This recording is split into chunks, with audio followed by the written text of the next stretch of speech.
Good to be back on a Monday, hanging out with the guys and Bree, as the 76ers have lost 6 games in a row. The Denver Nuggets are up next on Tuesday night in Denver, and the schedule does not get any easier with 8 games remaining for the 76ers before the trade deadline. Things are going in the wrong direction for the basketball team. You think? As of right now. Is that your professional opinion? Yes, it is. Welcome to the PHLY Sixers pregame show presented by our great friends from Bet365. As always, looking out for us. Download the Bet365 app using code PHLY365 when you sign up. And when you do, of course, whatever the moment, it's never ordinary at Bet365. Derek Bodner, Kyle Newbeck, Devon Givens, Bree here with us, as always, on a Monday for a 3 p.m. show. And we have one more on Wednesday at 3 p.m. show. Games on Tuesday, Friday, and Saturday. Great analysis. Thank you, Brian. Great analysis by me on the show to start things off where the 76ers are currently well below 500 now as we sit here. 11 games under right now? It's oh, boy. Yeah, sure glad I left that one last night to you. You too. And I knew it was in good hands. Thank you. Thank you, guys. No worries, man. No worries. So we have a lot to get into look, that's just the start of the analysis, Brian. We got a lot more to get to here on Martin Luther King Day. Some games getting ready to get underway today in the NBA. New York plays at 3 o'clock against the Atlanta Hawks. And so many more games today. The Sixers are not one of those teams. They play tomorrow, as mentioned, against the Denver Nuggets. They said they couldn't disgrace MLK's legacy by having the Sixers play today.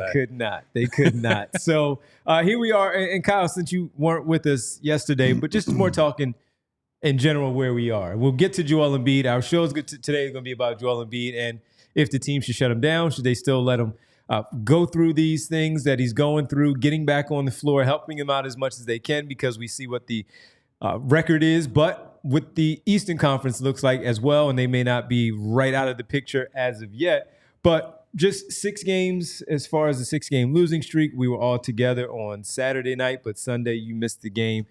Know what happened. You saw everything play out. I had bird fever. Even though you had the best experience on Sunday with the big game being in the stadium. But just, again, 6 games in, the fact that George Embiid, we already knew was out, but George, Martin, Yabusele once again did not play last night. What do you make of that, especially with the way we discussed the Saturday absence from those guys against the Pacers and where we currently are for the 76ers? Well, so that's the thing, right, is I think – if you circle back to the OKC game, when I talked with you and Rich, Devon, on the postgame show, what I said was part of what I saw in sitting Paul George in that game was a lack of urgency, right? Like it is not a team that – I understand guys are going to get hurt, guys are going to have to miss games, but there is nobody, and I mean nobody on this team right now, that if you have a minor issue – is playing through it, right? Like these guys are, to any injury pops up, guys sitting on the bench. And the more that happens and the more frequently it happens, the more it happens with the stars, right? Who are the guys that drive the team. The more you sit back and say, this looks like a team that's packing it in. And so the logical extension of that, when you see Paul miss the whole weekend, both sides of the back-to-back, and that's the 3rd game he's missed in this past week. Mm-hmm. You see Yabu miss a couple of games. It just adds up to they haven't made the big decision yet, but it in many ways is the only decision that actually matters, right? Because when Joel plays, if Joel plays is really the bigger thing, but when Joel plays, they are at least a competent basketball team. And based on the state of the Eastern Conference, competency is all it's going to take for them to be in that play-in range, right? They are only a little bit clear of the Chicago Bulls at the moment. I think it's game and a half, something like that. It's a game in the loss column. They have one more loss than the Bulls. And they play them soon too. Yes, they play them in the back-to-back this weekend. And so it doesn't really take a whole lot for the Sixers to go from you're out of the play-in, you're out of the playoffs to look, we still wouldn't take them seriously if they get in as the 8th seed, right? And the idea of them in their current state beating a team like the Cavs or the Celtics in a playoff series is absolutely laughable. It's really just a question of how does the organization handle this? And the only way you are going to guarantee you are staying out of that, and not even guarantee, that's too strong of a word. The only way you're going to give yourself a good chance to be out of the playoffs and solidify your position in this tanking race, whatever you want to call it, is to shut Joel down. Because we've seen they can't win games with just Tyrese, nor should they be expected to. They haven't really been able to win games with Tyrese and Paul. But once you shut Joel down, that has a cascading effect, right? Because mentally, it's like, look, that guy's done. And whether you're Paul or Tyrese or Caleb or Kelly, or name any guy on the roster, that signals to you, this is the end, right? And so that's why this is the big existential question hanging over everything. It's really the only question right now. What do you do with him? What's the decision? And as of yet, we asked Nick Nurse about it last week. They are not at the point where they're shutting him down. So now we say, should they?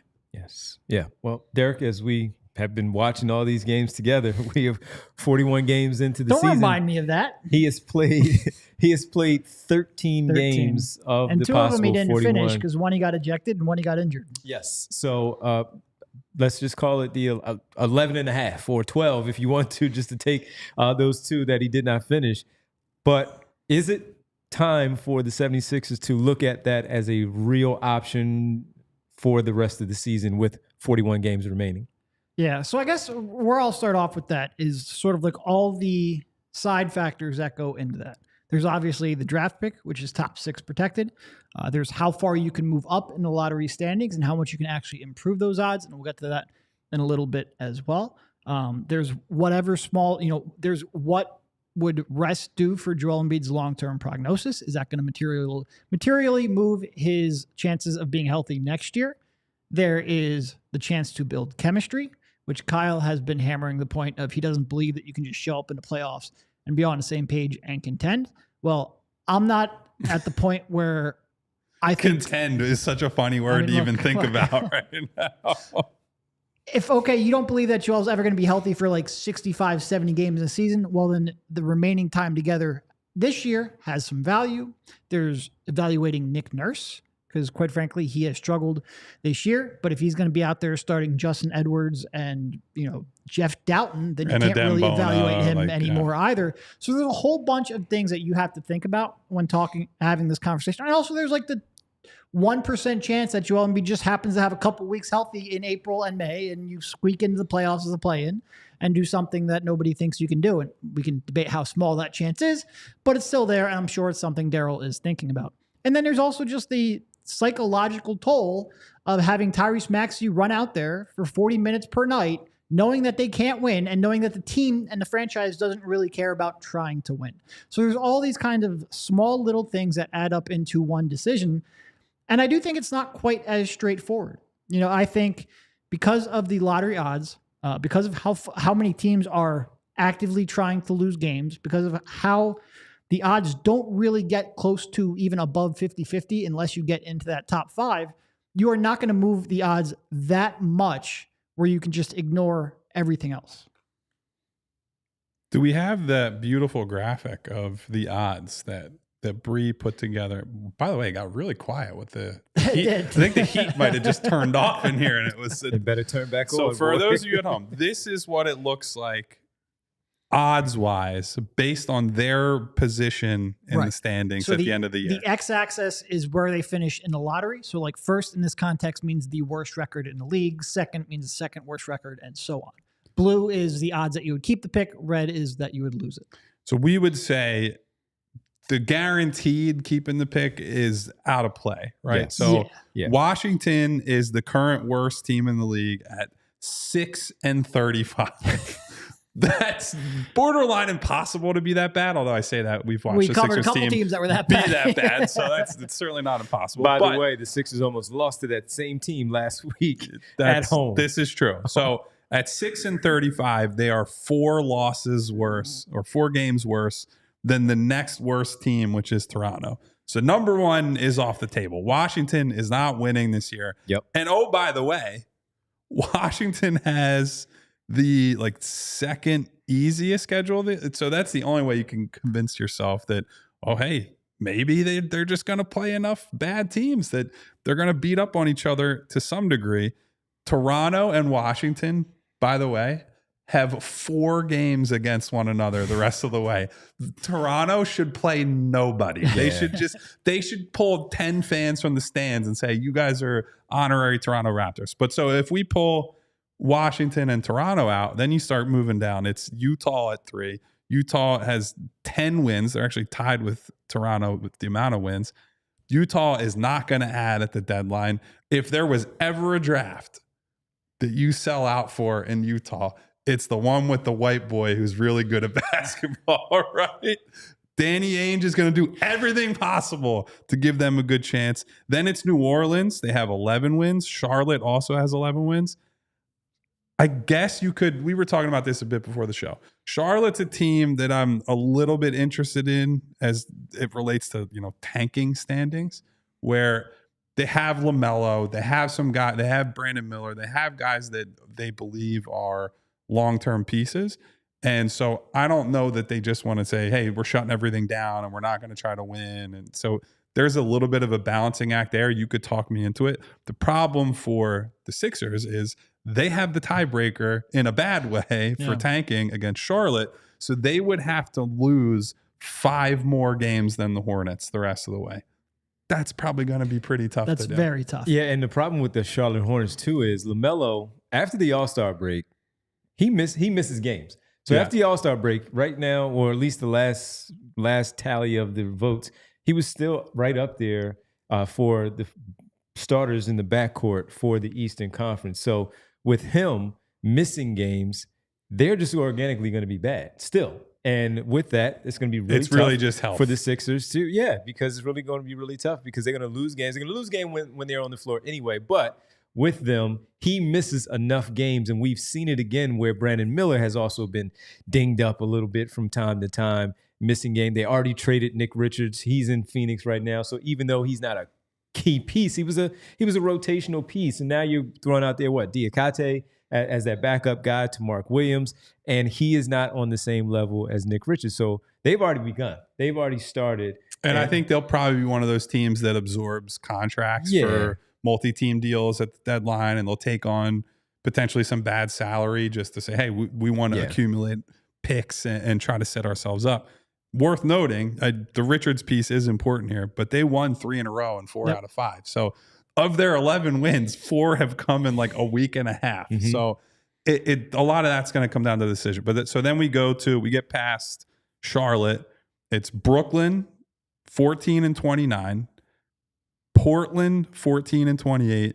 The Sixers at 15-26. So Brooklyn, the signals that they're sending based on the intel that's out there is that they're driving a real hard bargain with Cam Johnson, and they think that they might be able to hold on to him long term and still be bad, which that's backed up by how poorly that they've played since getting rid of Dennis Schroeder. I think the record is something like 3-14 or something since they moved Schroeder. I saw that in a Mark Stein piece earlier. And Portland is a little bit in the Charlotte boat where they have young guys that they want or hope to be core pieces.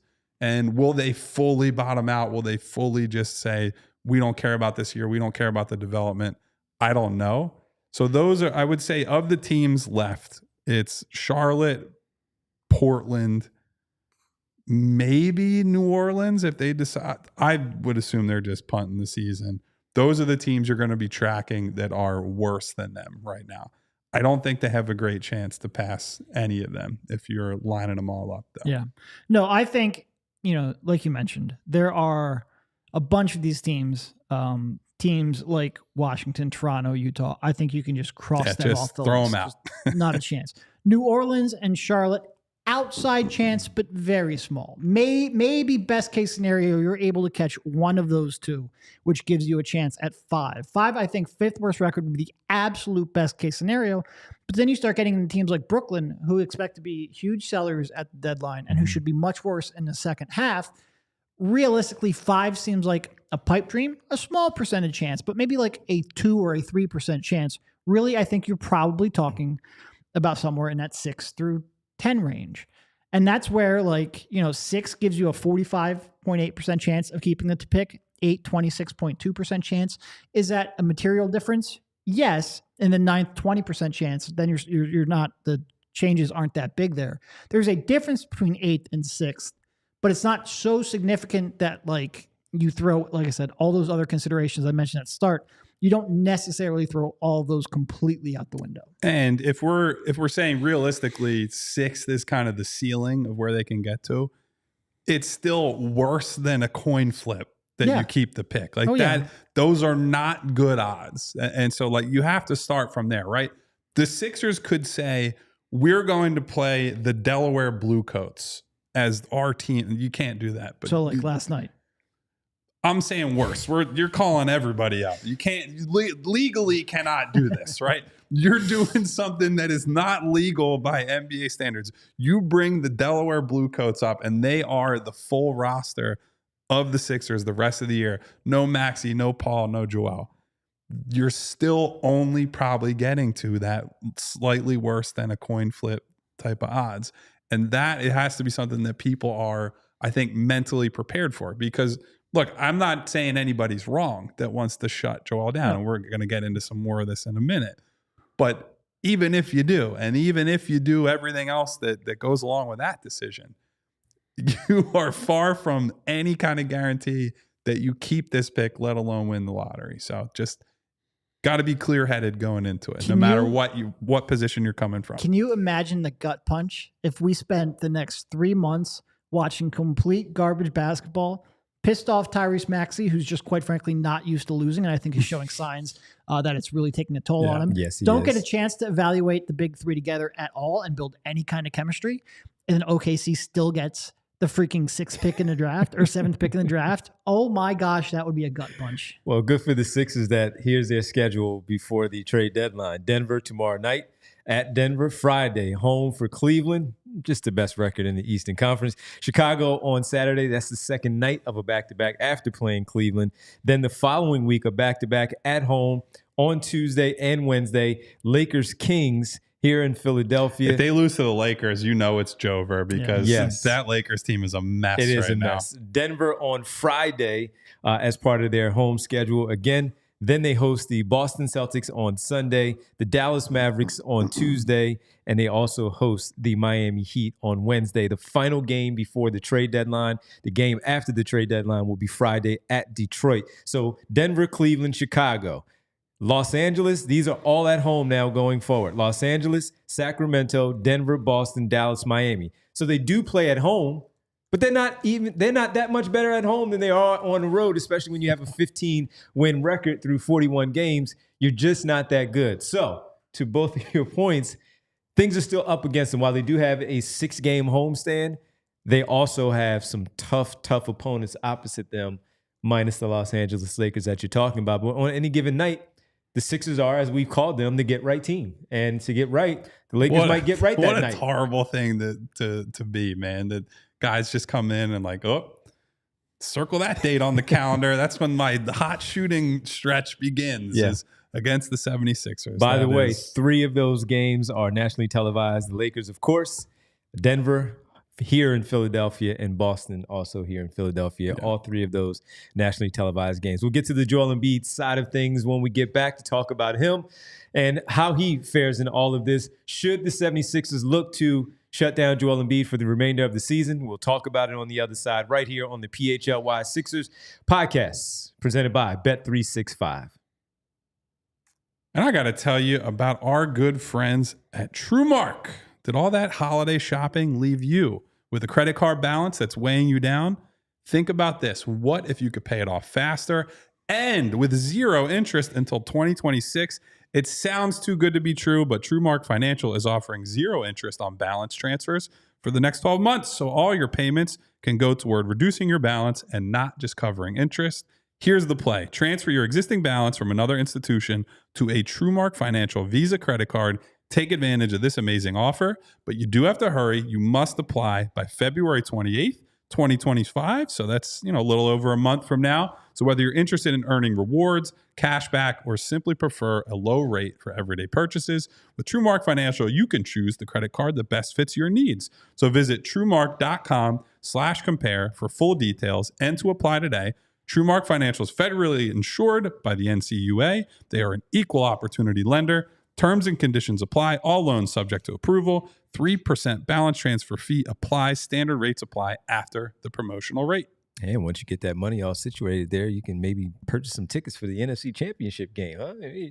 Go spend some money on the NFC Championship game tickets, huh? Hey, maybe that works out. Also, got to tell you about Bet365, our presenting sponsor here on the PHLY Sixers show. And we got a big game tonight. Not the Sixers, but the college football game that will be taking place for the national championship, Derek, tonight. Ohio State and Notre Dame. And if you want to place a wager there, it's never ordinary at Bet365. So whatever the moment is the national title game for college football. You can jump right in there for Bet365, and they have a special offer for the game when it comes to college football. With the Bet365 early payout offer, you're a winner if your team goes up by 17 points. So if you think one of these two, they're frauds, they shouldn't be in this spot, they're going to go up by double digits on that crap team. Well, if they go up by 17, you get an instant payout on straight bets and parlay selections marked as winners. Download the app, use code PHLY365 when you sign up. And a little breaking news from Bet365. New customers now get $150 in bonus bets when you bet $5, win or lose. That deserves that's breaking news right there. Sign up. Use the code PHLY365, deposit $10, place a bet for $5 to get $150 in bonus bets if your bet wins or loses. Nothing better than that there. You got you covered both ways. Bonus bets can be used on the spread, totals, player props, futures, and more. Whatever the moment, never ordinary at Bet365. Must be 21 plus and physically located in Pennsylvania. If you or someone you know has a gambling problem and wants help, call or text 1-800-GAMBLER. Talk about two evil empires going up against each other. Can't stand either of those two teams. Listen, I know where I'm leaning. I would root for Attila the Hun against Notre Dame. So I am leaning the same way. I don't like Ohio State at all, but I like Notre Dame even less. Yep, so that's an easy one for me. I'm not even going to answer that question because I don't want to make Ohio State seem like they are in the remotest way rootable. Buddy, I would not root for Ohio State in almost any other context. When I saw the playoff picture, I was a hook 'em horns guy. But this is where we're at, right? So give me anybody versus the Irish. And I say that as someone who's, 75% Irish or whatever. Well, so welcome back to the PHLY My Sixers. grandpa's turning over in his grave hearing me rooting against Notre Dame, but it is what it is. Presented by Bet365. And, look, I'm definitely rooting for it. Look, the quarterback is from Downingtown, so at least the close proximity, close enough to give us something to look at there. And that kid, the wide receiver, Jeremiah Smith, is fantastic as a freshman wide receiver. So should be an interesting game. Make sure you go place your wagers at Bet365. Very easy to navigate there. All right, Kyle. The question of just simply shutting Joel Embiid down. What are the pros for it, the cons for it, or if how you look at it at this stage of the season? Okay, so here to me is the main argument against shutting Joel Embiid down. Outside of, you got into the numbers and likelihood, that's all boring to me. Here is the reality. I feel personally attacked. Listen, it was a pretty graphic and all that, but there's also only so much. Also, props to Breeks. I think I sent her There's that. a reason I'm in sports and not math. I didn't come here to. It's what did Kevin Durant you say? You gotta understand the numbers too. Who wants to look at charts having a hoops conversation? Here's the main thing for me: shutting Joel Embiid down.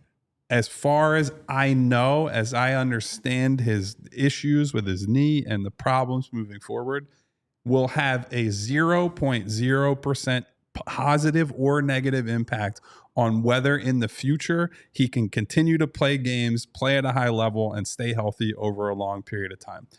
Everything that we have reported, that others who are plugged in have reported about Joel, this knee and the problems surrounding the knee, these are problems that will continue to exist regardless of whether they shut him down, or they try to play him every game the rest of the year. As we were talking before the show, Derek made a great point, pointing out like what people are missing right now. They're like, get him right, like shut him down, and he'll have 8 months or whatever it is, 9 months off until the next meaningful basketball game he would play. He just had the knee swell up again after not playing. He was basically off of his feet. There's no impact happening to his knee. He has a hard practice where he's testing out the foot and doing other things, and the knee swells up like a balloon.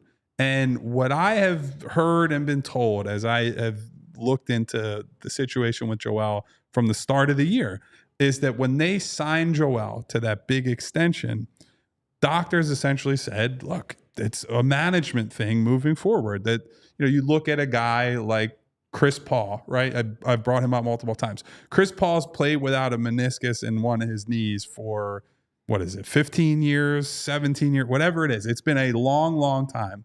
And he had to learn the management. He's had knee flare-ups throughout his career. And I know Chris Paul is 6 feet tall and not 7 feet tall. And there are a bunch of other differences, but it is something that he has had to learn.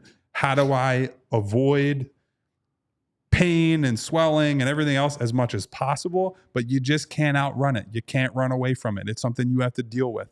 It is not going to improve. That meniscus is not regrowing in Joel Embiid's knee. What he has is what he will have for the foreseeable future. So once you start at that place, you say, if he is somebody who is the anchor of the franchise, and based on his current health, your ability to potentially trade him, many other factors, you are anchored to Joel for the foreseeable future, regardless of what you do.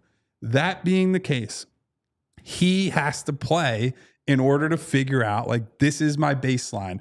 This is how I successfully navigate all this. And I understand that that gives you much worse tanking odds, gives you a much higher chance of your pick going to Oklahoma City, and this whole season is a waste, and everyone's mad, everyone's pissed off. But you are not, if you are coming at this from, this is how you help Joel and you give him a good chance next year, you are making no material impact on that. This has nothing to do with, oh, he needs time off. He shouldn't be playing. He shouldn't be doing this. Throw away the season. That is not the case. It's not that type of injury. It's not something that he's going to go and, hey, we shut him down and he's getting surgery and everything's going to be hunky-dory. This is the bed you are laying in. It's just a matter if you decide you're going to go to sleep or you're going to get up and start your day. That's it. Yeah. No, that was when we were, because Kyle came in, he's like, I think I'm going to be the contrarian today. I don't know if they should tank. I'm like, actually, I'm right there with you. And this was central to it. You are not, like, if you sit him down and for the next, 8 months until training camp, I don't think you come in with a materially better chance or even better at all of him being healthy next season. It's to Kyle's point, meniscus isn't regrowing. That pain and that swelling is always going to be something you're worried about, and you're not going to shift the odds in any kind of meaningful way. People are going to bring up Lonzo Ball, and sure, if you want to take 2 years off and try to bring him back when he is 33 after not playing basketball in 2 years. And by the way, Lonzo Ball is not exactly playing a lot of minutes at this point either, or all that effectively. I was going to say, and not all that well either. So when you're looking at it, what you're really hoping, I mean, you're basically hoping that you just get really immensely lucky and everything comes together at the exact right time for one of these playoff runs. Yeah. That's your hope right now, because you've seen Paul and Tyrese can't carry a team by themselves. They're not going to be a title contender without Joe. Your hope, unless you blow it up, which is sort of like a different show, is that you just get lucky at the right time, and they have built up enough chemistry that even if they haven't been playing together all year, they can play together well when the time is right. So this year, you have a chance to build chemistry over the next couple of months, which either helps you this year or next year. You have a chance of sneaking in as a 10 seed, and maybe by the grace of God, like, Joe's healthy for a 2-month stretch, which seems unlikely, but everything you do from here on out is going to be low probability. And that's why I think that's the path that the Sixers are going to take. And that's a little different than what the show is today, which is what we think they should take. But certainly I think the Sixers are going to see if he can come back from this 10-day layoff, see if he can stay in a lineup with any kind of regularity and go from there. And I think there's an argument for that, because you just got to get lucky one of these years. That's your only chance. And it's low odds. It's low probability. But everything from here on out is low probability. Based on the 9 years that Joel Embiid has been the face of this franchise, they don't get that kind of luck. So that's pretty much out the window that they get that kind of luck going their way. So my thing is this. I'll go the other way of why they should do it, why they should finally shut him down for this season, because he comes back from the Olympics where we were all in agreement that give him an opportunity to win that gold medal, give him an opportunity to do that. He's never going to get that chance again. We all agree with that. And then when he comes back to training camp, he tells us all that he lost close to 50 pounds off of his body. So his playing weight is down. So the knee issue that he's been dealing with and will continue, as Kyle said, he's not going to miraculously grow any new meniscus in there. He has done one part already to go along with rest, which is something important that many of us have discussed, which is he needs to lose some weight to take some of that pressure off of his knees. That has not helped, at least as of right now. He's played in 13 games, 2 of which he had to leave early because of an injury and an ejection. And while they have been good with him on the floor, especially when all three, their record is really, really good with all three of them out there on the floor, the sample size is that small. Yeah, they won 6 of their last 7 games with those 3. Unfortunately, it's been a month and a half for those 7 games, but whatever. They absolutely did. But again, they did whatever, one of the things that we thought was crucial in him finding a way to play through this injury healthy enough by taking some of that weight down. We saw that he was still the same player, at least from the mid-range. Defensively, he can help out. He has no lift closer to the basket where he barely dunks anymore. So giving him the time off, number one, because of the luck that Derek brings up, at some point they're going to get one of these rounds where luck goes their way. It doesn't seem like it is. They're not winning the championship this season, which we thought that they had a really good shot of competing for a championship. To me, they no longer have that. And yes, they can get into a series with both Boston and Cleveland, Orlando, New York, if you want to stretch it out to those 2 teams as well, and give them a round. But how far are they really going to go? So yes, the chemistry will be there, but the ultimate goal of this season for me, as we talked about our preseason selections, and yes, we do have to adjust things because of when Kyle talked about it in the very beginning, I don't like this plan because of X. And now the plan should be changed because of where they are right now. X marks this spot of where they need to pivot a little bit, give him that time off. If people also complain about him playing the Olympics, that was their thing. I'm not complaining about that. But what I'm looking at is right now they have too much of a hill to climb to get out of it. And while the important part will be to get some chemistry out there with Embiid and Maxey along with George, I agree with that. We don't know that Paul George is going to be able to play in those games either because he's missed time. Now he's dealing with the groin. He has the knee problem that he's dealt with. We don't even know if he's going to be available for those games also. So we're asking for everything from here on out for the rest of the 41 games to go their way, to get the things that you do want to see, to give them that chance to possibly play in that playoffs, to get that luck to knock off one of those teams and make a run. And while I am here for it to see it, I just don't have any belief based on what we've seen from the 41 games as a group, from the 13 games that he's played with his teammates, and whatever the number is that he's played with both Maxey and George in the game at the same time.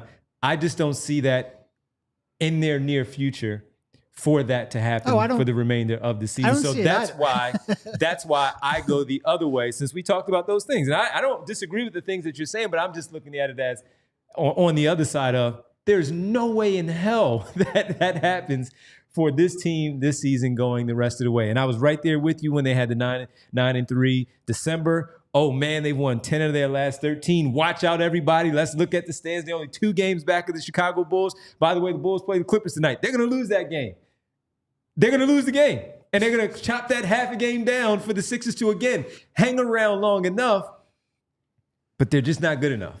And he probably needs that rest. And it's not going to regrow. Like anything that we've seen from Men in Black or all these great movies that we see, things just miraculously grow back. That meniscus is not going to grow back. So to give him the rest of the year off, yes, I would.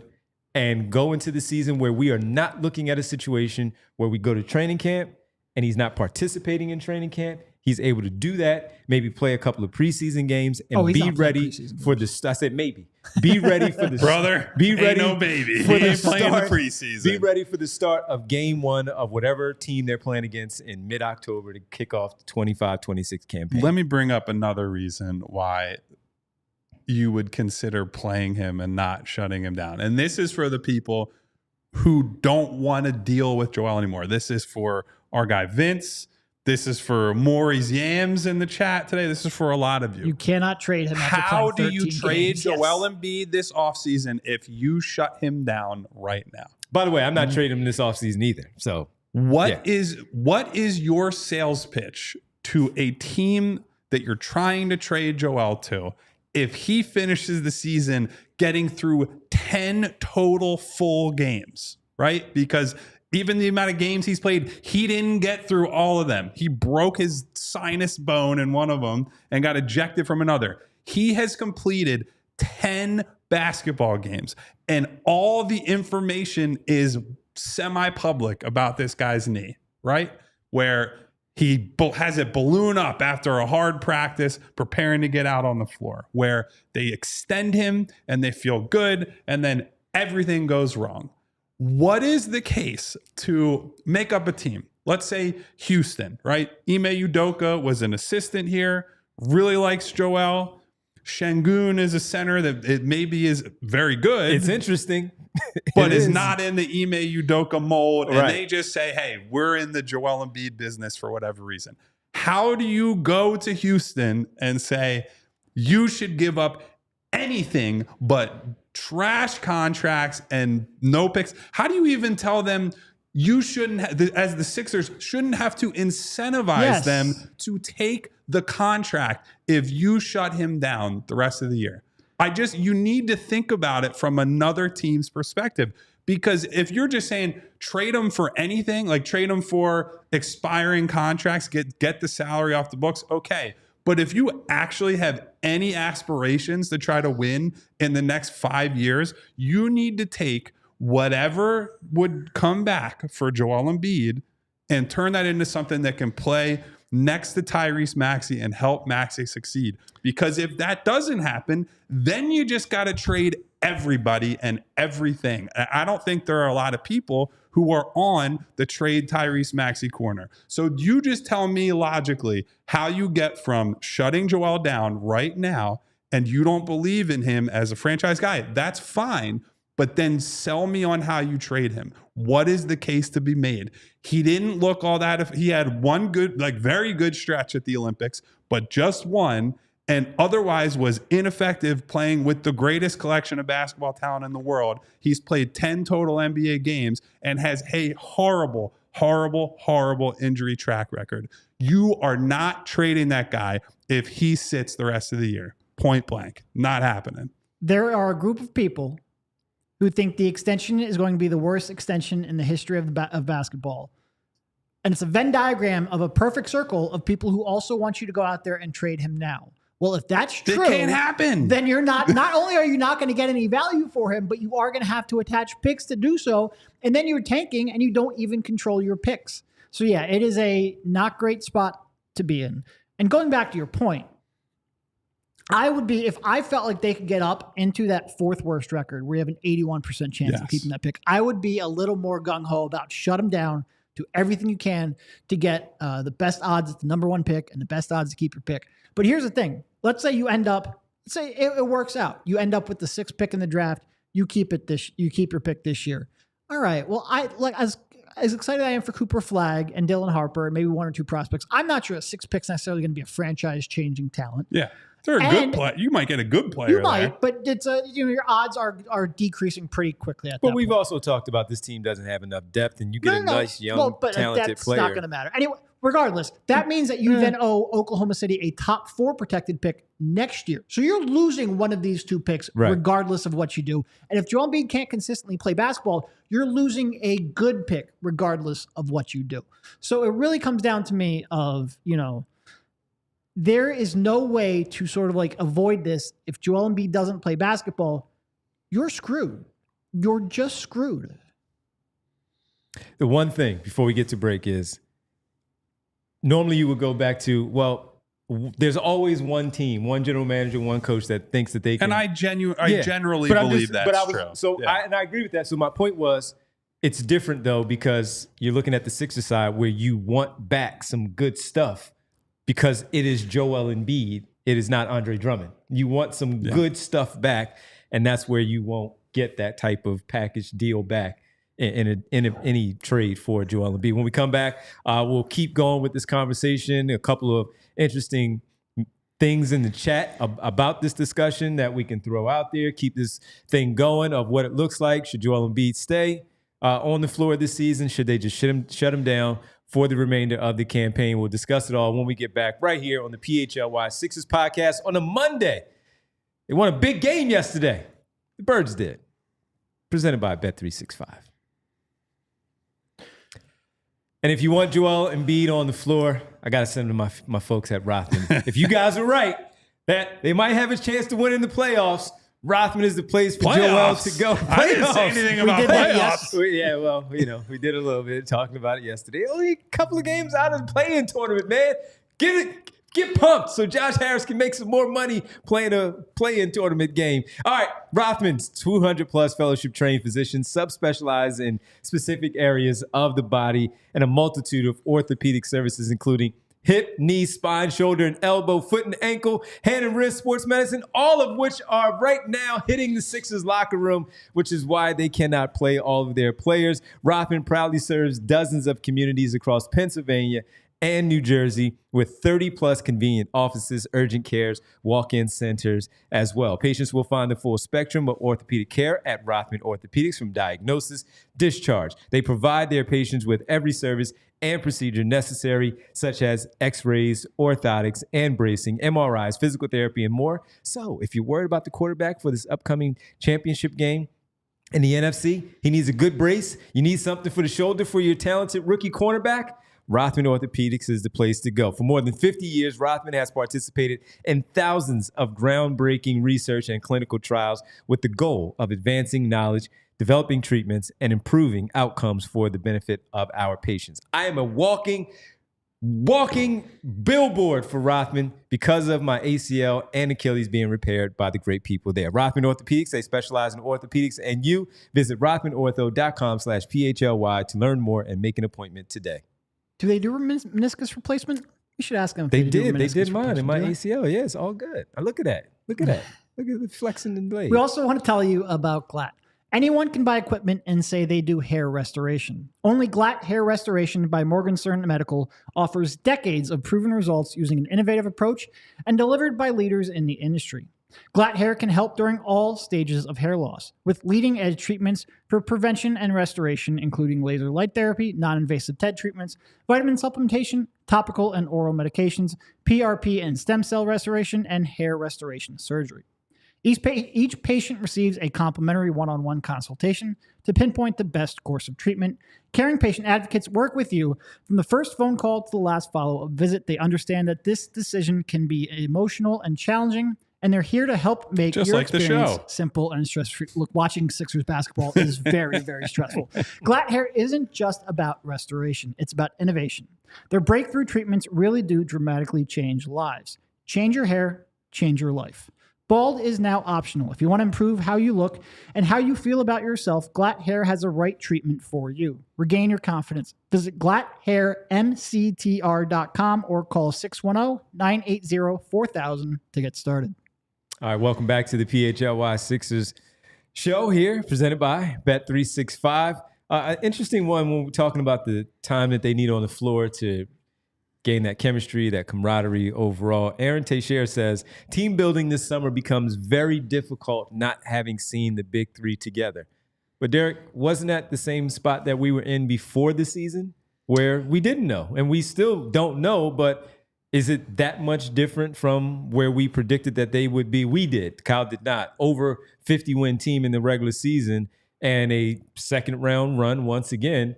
They would just be in the same spot. Yeah. A little bit of familiarity, but way, way more than where they were last summer. Yeah, I mean, to me, knowing what you need to put around them isn't my primary concern because I think it's pretty clear. I think what you need around them is pretty clear. I'm much more on we need to get them chemistry and on the same page. Paul specifically, because he does not look comfortable playing alongside Joel in the 7 or whatever games they've played together. It's that connectedness. It's that, sort of like sixth sense of knowing where your teammate's going to be, knowing where the rotations are going to come from, knowing where to move when there's, help and a double team going to Joel. It's that to me more than evaluating what they need. But evaluating what they need in role players is a small part. It's just, to me, I don't think it's so much that the role players on this team don't fit. It's that the role players mostly stink. So it's more correcting that. Yeah. There's a lot of arguing going on right now. Obviously, this is a touchy subject, right? If you're a person who believes they should tank because you want to simply add a young, high upside guy to this group, that I can understand, right? If you're like, hey, if they get Cooper Flag, Joel can scale down. He can play 25 minutes a night in the regular season, doesn't have to do as much, blah, blah, blah. Like, that's a coherent argument, because you're taking the short-term lumps, but you're saying you're being realistic about where you're at as a franchise and what you can do with Joel and with Joel's contract. Where I can't get to is you shut the guy down and you can't win with him. Well, okay, well then how are you convincing anyone you can win with them? How are you convincing anyone they should trade from? That's the part that I'm really pushing back on this. It's not that, look, I've said all year, I think the plan they have is BS, right? I don't believe in it. I don't think the way the season has unfolded, certainly, that you can win with a star player who you have to manage in that way. And you could absolutely convince me, trade Joel this summer, move on. Like, this is just not a tenable situation, but you have to get value for him. It is not going to be addition by subtraction. It has to be addition by adding guys here who are good, number one, and fit around Maxey. And I don't see how that's accomplished with, where he's at, where they're at, and sort of so.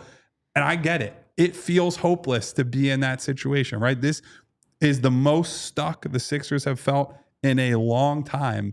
But there's a push-pull to everything, and you have to get outside of the mindset of, well, this doesn't work for us, but perhaps it's going to work for them, and we can convince them to take this guy. Yeah, and I'm not even though it sounds like I'm like firmly on the don't tank, I'm not firmly on anything right now, because both avenues sort of suck, and you're hoping for a lot of luck in either one. Like, if you stay at 6, you have a 26.2% chance keeping the pick and a 6% chance at Cooper Flag. That's not great odds. Now, the impact of those, if that 6% comes through, is huge, because then not only do you get a player who I actually think Cooper could contribute pretty early on, but you have a bridge to the next era. Maybe you don't need to trade Maxey when you do eventually move on from Embiid, because those two can play each other. There's a lot that can benefit. That is your highest end outcome of the season, I think, by far, but it's still a really low percentage chance of happening.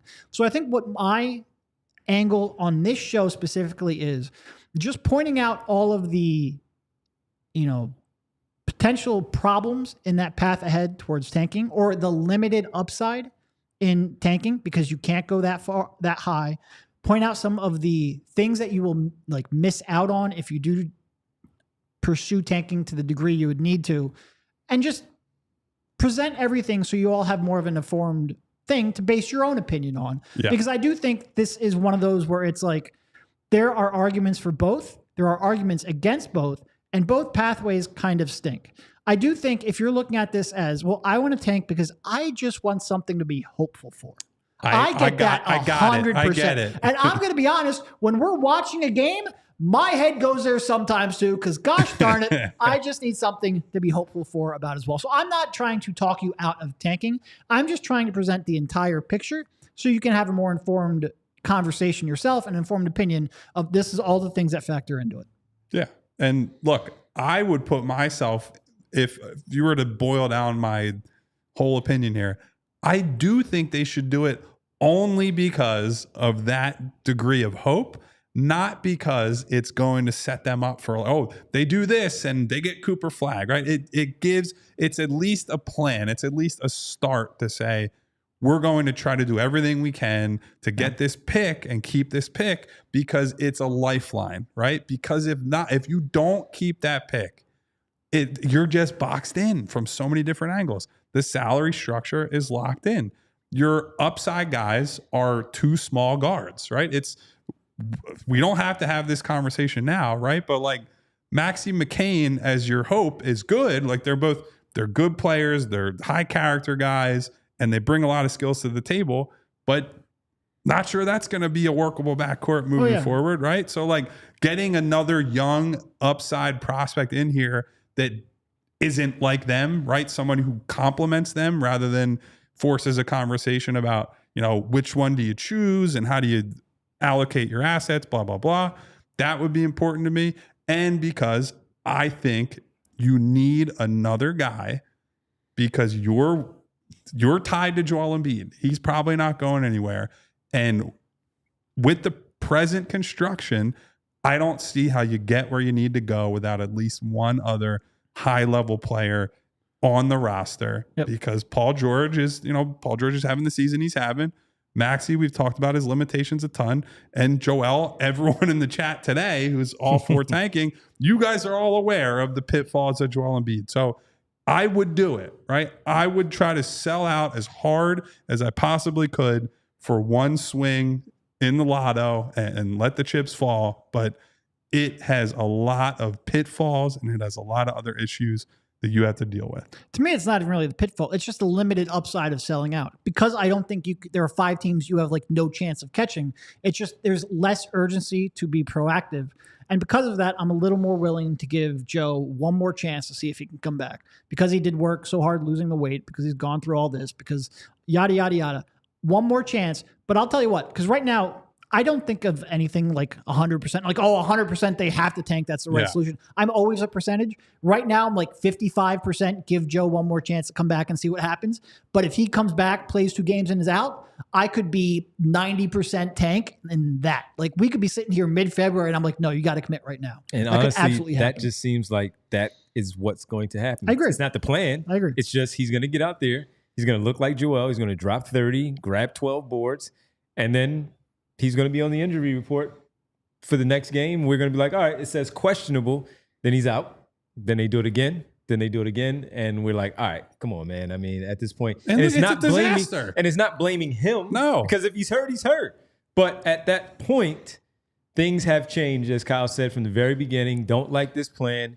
Things have changed. It is not the same basketball season as it was at the beginning of the year, where we thought things would be different at this point. All right, Bree, the poll that you did have up there, I wanted to see the final numbers. Bree did put up a poll with the question of asking, should the 76ers shut down Joel Embiid for the remainder of the season? It's looking like, as far as I can see, 83% say it's Jover. It's Jover. 17% say no, there's still a fighting chance. Okay. So that's a great snapshot of where the fan base is for sure. And I do think, to circle back to something I said near the top of the show, I think that the signs we're getting from the team, which is to say the amount of guys who are missing time and they're just saying, we're throwing a Justin Edwards, a Dembona, Ricky Council, Eric Gordon, Maxey lineup to start a game. They're showing you that they're at least open to the idea of throwing away this season now, where when we were in November and December, we cautioned all of you and said, they're not doing it. That's not the type of year that they expected to have, and they don't have the incentive right now to do it. Well, the incentive is there, right? You are too far. You are exactly halfway through the season, and you suck. You are 11 games under 500. Your star player isn't healthy enough to play basically ever. The opportunity is there. Whether they take it or not may indeed hinge on how you play between now and the deadline. Kyle, last night they had a lineup to start off the second quarter of Pete Nance, Justin Edwards. Was it Ricky out there with Eric Gordon Jeff Doughton and Tyrese Maxey out there to start the quarter? I mean, they started Ricky, Bona, and not Edwards, because he got replaced in the last second. With Kelly and with Kelly. Like, Kelly that was a Oubre starting lineup. So the lineup was Pete Nance played crunch time against Indiana. It was Nance. They cut him on a two-way deal like 2 weeks ago. Gordon, Doughton, and Maxey to open up the second quarter last night. He played 21 minutes last night, Pete Nance, for the 76ers. A guy that they said, you know what, we can't have you on the books on a two-way anymore, that you brought back, played crunch time minutes in a competitive basketball game. By the way, like, you couldn't have tried someone else on a two-way. Like, nothing against Pete Nance, but like, show a little creativity. I don't know. He had a couple of shots. Well, creativity this season. Not he been had their 8 strong points suit. on 10 shots. I'm not going to give him too much credit for that one. MBD. Yeah, if you shoot enough, you're going to make a couple of them. MBD said, by the way, who is Pete Nance? Larry Nance's No, son. pardon me. He says, who the hell is Pete Nance? Was the question from MBD. Get ready to learn Pete Nance, brother. That's like that Adam Silver meme. Yes, MBD, if you're familiar, of course, with Larry Nance, that's his son, Larry Nance Jr.'s brother, who is a Sixer fan because he was so happy that his brother signed with the 76ers the first time on the two-way deal overall. All right. Said Jim Nance greater than Pete Nance. Well, yeah. That's a legend, Jim Nance. Yes, he is. Real quick, Kyle, before we get ready to get to the roll call, you were at the game. Just we talked about it on the show yesterday. We talked about it quite a bit, but your experience in the building yesterday, snow, no snow. Saquon Barkley said it felt more like hail, freezing rain out there on the field.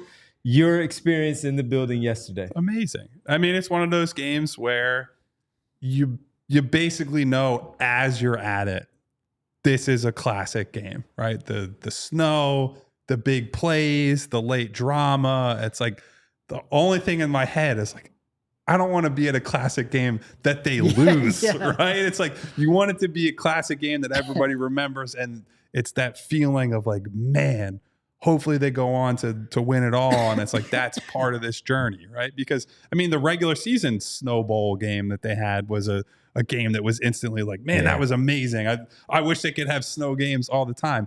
And it's part of why, Jeffrey Lurie, if you build that next stadium with a roof, I'm going to write a strongly worded letter to you directly. Kind of want to see it. I love the elements, man. That's part of what makes football great. I've never seen a dome. I've transitioned into my old man life. I'll take 70 degrees inside. Come on, man. No.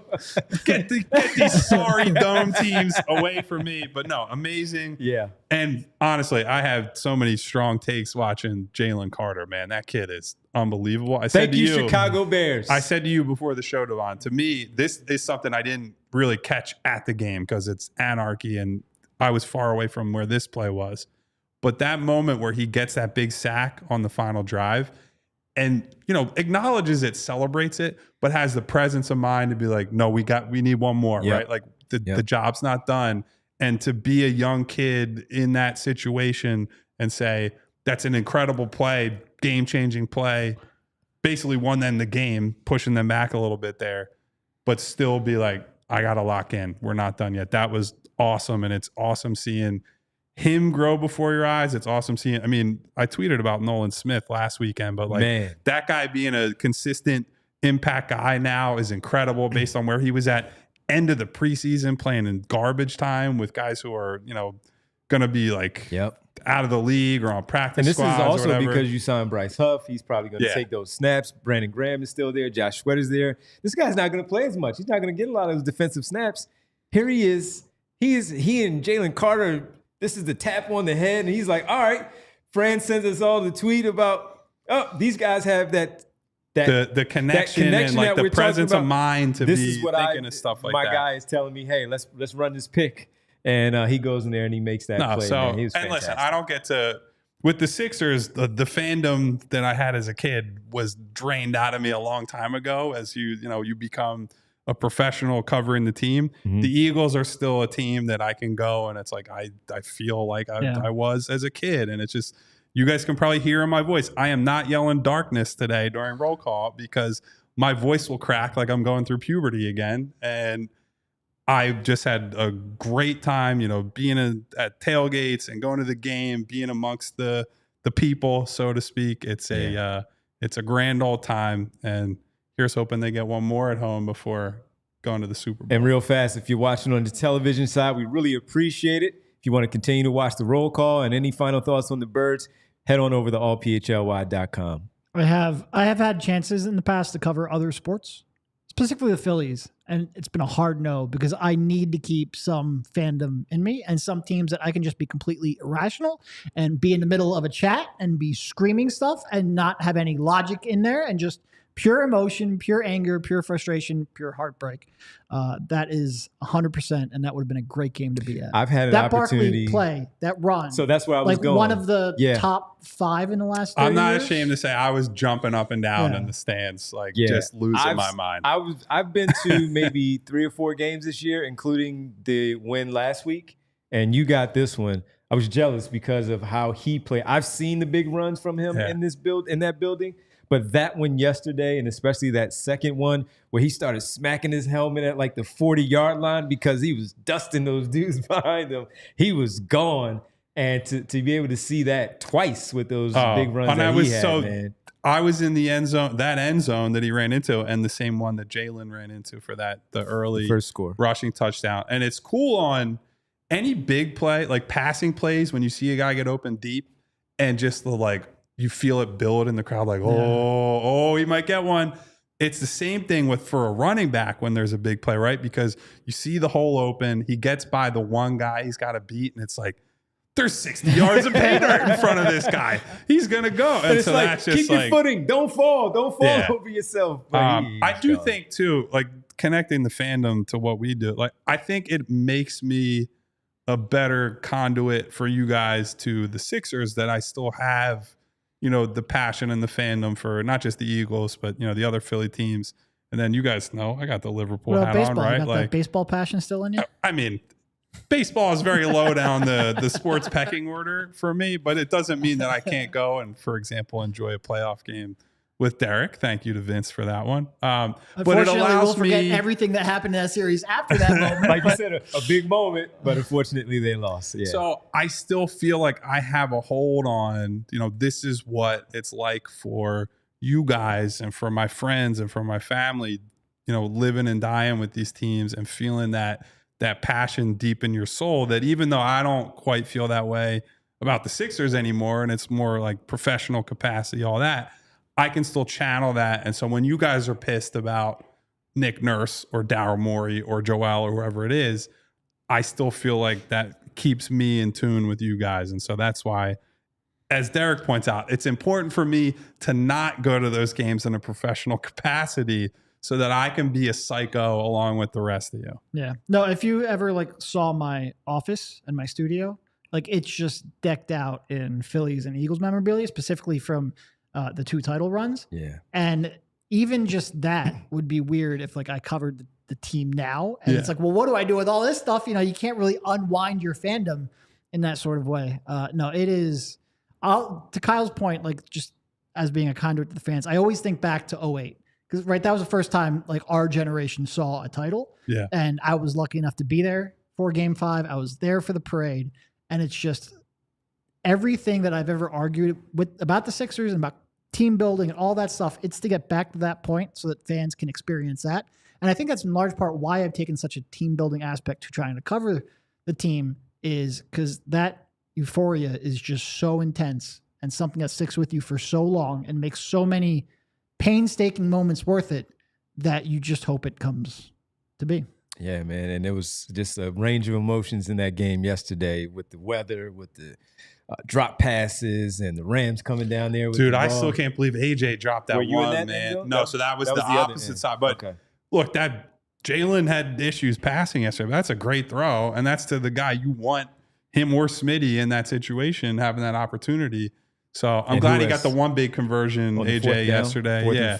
So that was, not quite full redemption, but that was a big play that they needed. But man, between watching Jalen Carter and being like, looks like he's Warren Sapp out there.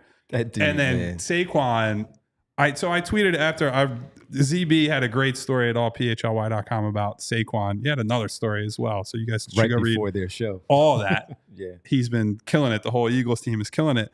The thing that Saquon said and that Zach reported on about, knowing the Eagles franchise records, and it's part of why I was upset that Saquon didn't play in the finale, even though I'm team goals first, right? I get why they did it. It's not just him, right? They would have had to play the offensive line, and then you're exposing a big strength of the team to injuries as well. But when you have an opportunity to have an all-time player go for an all-time record like that and have that be, again, it's not just his achievement. He said the whole year, this is about those other guys, the big boys in the trenches. Devontae, skinny Batman on the perimeter, also leveling guys for blocks. Like, that is a full team achievement. And so I do think it was a shame he wasn't able to get the opportunity to gun for that record in the final game. But now I was always hoping he gets the combined regular season and playoff record and gets a ring, because that would, put a bow on. This is an all-time Philadelphia athlete season, period. Well, he did pass Dickerson, right, for combined regular and postseason. But he's still not. I think Terrell Davis has the all-time. It's 148 yards that he needs to Go pass get it, Saquon. Well, over 2 games, that should be very doable. And look, I think back to the Giants game where they blew them out earlier in the season, where he was, to your point of being a selfless guy. Nick said, do you want to go back in there and keep adding on to your total? He said, no, let the young guys get their run. So you got Gainwell and Shipley playing in that game. And then you think back to the Washington game where they lost that second one in Washington because Jalen Hurts got the concussion in the first quarter.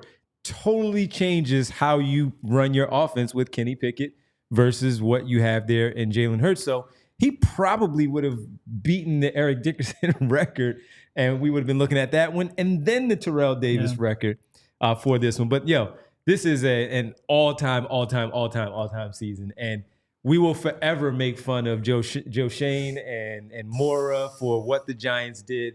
And the fact that was captured on video makes it even better. That it just recirculates every single time. Every week, it makes it even better, because how stupid. And then people, you still don't play a running back. Well, guess what? Bijan Robinson tweets out yesterday, thank you for this is helping us all out for the running back position. Both he and Derrick Henry, what they did, drafting Jahmyr Gibbs at number 10 or 11 or whatever they did that year or 12, whatever it was for the Lions. The running back position is back, and he is a big part of it. I'm glad, man. Like, I love watching a team just pound people with running backs like that. That reminds me of the football I grew up on. I remember we talked about this in preseason. It's my favorite position to watch, possibly in like any sport. I love a good back with great vision and that kind of burst. So it being devalued over the years is just like most of my favorite Eagles, B. West specifically, not only because he's now a friend of the show, but like I love watching that. But there's like logical Derek who's like, longevity, you can't really. And then there's fan Derek, and this is great. If you can merge those two, I would appreciate that. So if they get to the bowl, maybe we'll have Brian on, even though the Eagles will do all that stuff. But so to your point, and this is just, it's what it is, right? We all know Brian is like whatever. So to your point, I watched the games with him, and he is like, he just sits there after he makes a small play, and he's shaking his head like, dude, this dude, man, is. So you're talking about a running back who is an all-timer for the Eagles, who is sitting there saying, This guy is unbelievable for what he does. He appreciated Miles Sanders. He really liked DeAndre Swift as well for what he did last season. But sitting there and watching him as a fan watch Saquon Barkley and how he reacts to Saquon Barkley doing that stuff, it's so cool to sit there and play it through his mind as a guy who knows what Saquon Barkley is doing on that field. And saying, no, that dude's better than what I was doing. Building off that real quick, there's one night earlier in the season, Devon and I were here having a Papa Shot marathon because Kyle wasn't first and we couldn't let that stand. And Devon's like, I've got to kill some time because I've got to go to the Eagles game. I'm like, oh, what? Big shot over here, going sitting with B. West. He's like, actually, exactly, Brian Westbrook. So big timer over here, always bringing that up. Or when we're sitting there and Derek's like looking at me after the show, my phone rings while we're doing the show. It's on silent, of course. And whose name pops up? Brian Westbrook's name pops up. So it's funny. But no, man, it's been fun to watch him do what he's done, Saquon Barkley, this season. That video that NFL Films put out of him on that second run in the snow, breaking it down. And before we sign off and get to the roll call, there was one thing that somebody reported that he said he almost kind of runs into the line. He talked to somebody. I don't know if it was LaShawn McCoy or Marshall Faulk, that he talked to them about running into the line a little bit early in the game to wear them out. He know what plays he's running. seeing how the defense reacts to that. And that's when he knows he's going to bust that next one because he knows when they're going to quit. Exactly. Because they can't do it anymore. Yeah. But it's almost like what LaShawn McCoy used to do. He used to bang, bang, bang. And then in the fourth quarter, they're worn down and he just breaks through and he gets down and busts a big run. Man, they better beat this Washington team. Oh, you can't lose this game. I can't lose this game. You wanted the number one seed for this reason. I cannot see smug Josh Harris played out trophy. for you. It played out for you as the number 2 seed that Detroit gets knocked off, and you get to host Washington in this one.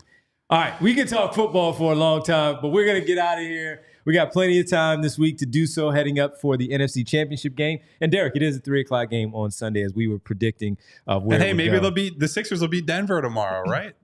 Maybe. My one tankathon spin for the day, for the record, 8th place. 8th place. 8th pick. All right, yeah. Cool. So non-existent pick. That's not great. That's a Sam Presti special. Okay, right there. Sam Presti is very happy right now. Yes, he is. All right, let's get to the world famous roll call on this Monday. Gang, as I said earlier, I will not be yelling darkness because my voice is only half there after yesterday. However, I will give a shout out to my guy or gal. We don't actually know. Darkness. I have my assumptions, but hello, Darkness. Hello to Jess with the Purple Heart. Hello to Igavini, who showed up late but still showed up, and that's all we care about around here. Shout out to AJ Jones. Eugene Ross. What up, Gene? Gene said it was like sleet yesterday in the chat. It was something, man. I got plenty of pictures from yesterday. Martian Lynch hanging out with us. What up, Martian? Rick M hanging out, giving a shout out to Howie Roseman. Boy, he's sure looking pretty dang smart right now. We got our guy Al, the 2-minute warning. What up, Al? Luca, who stumbled in late and said, I thought this was a Sixers podcast. Well, it was for an hour, and then we decided to enjoy ourselves for 8 to 10 minutes. Luca, you're not playing right now anyway. Luca, you can run it back, and we had lots and lots of Sixers talk in here. Yes, I promise you. MBD. BDBF. What up, MBD? What is happening? Hanging out. We got Vic. We got Kyle Wright. We got Prophet One. My girl Winona hanging out with us in here as always. Yes, Nona. Kevin Washington is in here. Philly sports enjoyer who says power football, baby. That's what we're about around here. Stop complaining about how they win. They won. Malk C10. What up, Malk? What's up to Malk? I don't know how much of a voice that. We got Jaden in here again. What's up, Jaden? Jay. Getting ready to go back to school. I was going to say, is the winter break over? I think it's over. I think he's back. I would imagine so. If not, it's close. Yeah. We have Art in here. Hello to Art. What's going on, Art? K-Red, #1 hockey fan on the PHLY Sixers show. K-Red. Thank you for hanging out. Even through that's how you know K-Red is committed to appreciating basketball. If you're still more. listening to Sixers if you're content still here now, right now, as a hockey fan, we love you, buddy. You are our friend forever. Marcus Blackstock, thank you for hanging out with us. Dave Dewar. Dave.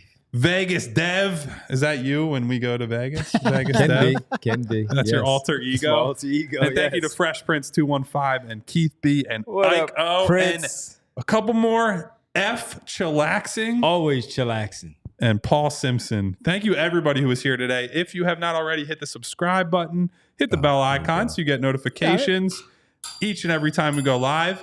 And you certainly need to hit the thumbs up button, not just to help us in the algorithm, but also to say thank you to super producer Bree, who, by the way, snuck in during a commercial break so that we could get the bell in here so that Derek could limply ring it at the end of the show.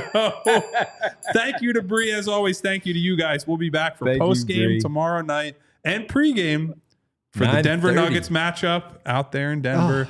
Good luck, Sixers. You're going to need it. Bye, everybody. Goodness. See ya. We all silly like the mayor.